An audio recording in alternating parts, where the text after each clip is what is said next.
ايدي على قلبي يا شمعتي ايدي ونايا نور الفرح يجريلي في وريدي.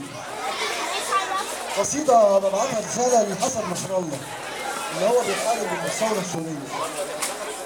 حزب الشيطان حسن نصر الله واتباعه بسوء نخاسة اتباعه سجد لابليس خلاص سلم لا دين لا ضمير بقوا يراعوا وعكس القبلة راح صلى وعكس الشرع واتباعه وعن ابليس بقوا يدافعوا وللظالم بقوا اتباعوا وبيحارب ولاد العم وفارد للجحيم باعوا وراح الاسم للمعكوس وضحى بنصره وشياعه عليه خزي وعليه عاره وراية ظلم في شراعه خدعنا كتير وصدقناه لحد اما الامل باعه ولو نحكم عليه بالعدل نجيب راسه على دراعه ولو نحكم عليه بالعدل نجيب راسه على دراعه. وشكرا.